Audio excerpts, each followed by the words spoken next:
ఎత్తర ఎత్తు జెండా పైకెత్తు అంటూ జనసేనలో 10 ఏళ్లుగా జెండా మోసిన వాళ్ళు పార్టీలో సీనియర్ నేతలు ఇప్పుడు తమకు రాజయోగం ఎప్పుడు దక్కుతుందా అని కళ్లకు కాయలు కాసేలా ఎదురు చూస్తున్నారు.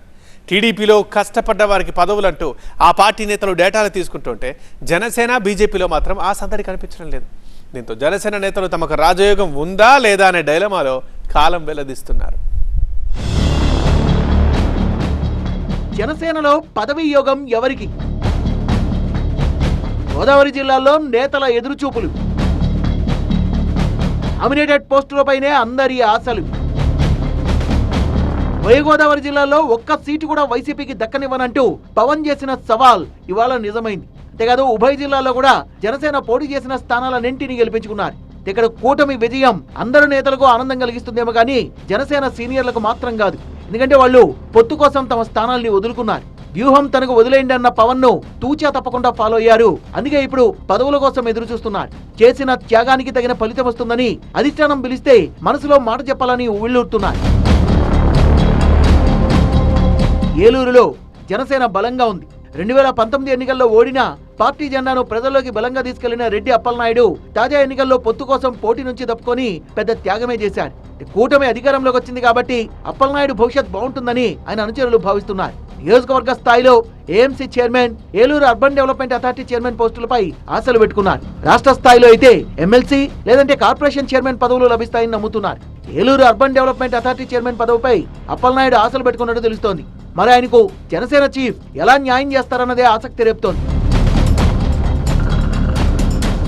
దానికి పదవుల కోసం వెయిటింగ్ లిస్ట్ లో జనసేన పార్టీ నుంచి చాలా మందే ఉన్నారు. కొత్తపల్లి సుబ్బారాయుడు, జనసేన జిల్లా అధ్యక్షుడు కొడికిలపూడి గోవిందరావు, కొవ్వూరులో మాజీ ఎమ్మెల్యే టీవీ రామారావు, ఉంగుటూరులో వట్టి పవన్, ఇలా లిస్టు చాంతాడంతుంది. మరి పవన్ చల్లని చూపులు ఎవరి మీద పడతాయన్నదే ఇప్పుడు ఆసక్తి రేపుతోంది. కీలక నేత కొత్తపల్లి సుబ్బారాయుడు సార్వత్రిక ఎన్నికలకు ముందు జనసేనలో చేరి నర్సాపురం టికెట్ కోసం తీవ్రంగా ప్రయత్నించారు. మత్స్యకార సామాజిక వర్గానికి చెందిన బొమ్మిడి నాయకర్కి అవకాశం దక్కడంతో కూటమి గెలుపు కోసం కృషి చేశారు సుబ్బారాయుడు. అందుకు ప్రతిఫలంగా ఇప్పుడు ప్రాధాన్యత గల నామినేటెడ్ పదవి దక్కుతుందని ఆయన వర్గం ధీమాగా ఉంది. ఉమ్మడి పశ్చిమ గోదావరి జిల్లా జనసేన పార్టీ అధ్యక్షుడిగా ఉన్న కొడికిలపూడి గోవిందరావుకు సైతం మంచి ప్రాధాన్యత ఉంది.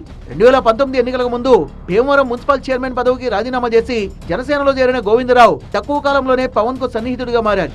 ఉమ్మడి జిల్లా పార్టీ పగ్గాలు చేపట్టి క్యాడర్ ను ఏకతాటిపై నడిపించారనే పేరుంది. అందుకే ఆయనకు కూడా పదవుల పంపకంలో ప్రాధాన్యత ఉంటుందని జనసేన శ్రేణులు భావిస్తున్నాయి.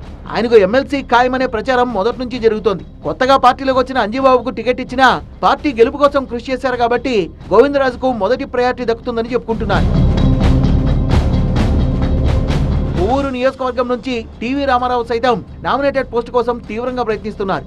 కొవ్వూరులో కూటమి అభ్యర్థిగా పోటీ చేసిన టీడీపీ నేత ముప్పిడి వెంకటేశ్వరరావు గెలుపు కోసం రామారావు కృషి చేశారని జనసేన పార్టీ నేతలు చెబుతున్నారు. అందుకే ఆయనకు నామినేటెడ్ పదవుల జాబితాలో చోటుంటుందని బలంగా విశ్వసిస్తున్నారు. మొత్తంగా ఉమ్మడి గోదావరి జిల్లాలో జనసేన నుంచి ఆశావహుల జాబితా భారీగానే ఉన్నట్టు తెలుస్తోంది. మరి వీరిలో ఎవరికి పదవీ యోగం పడుతుంది అన్నదే $1 మిలియన్ ప్రశ్నగా మారింది.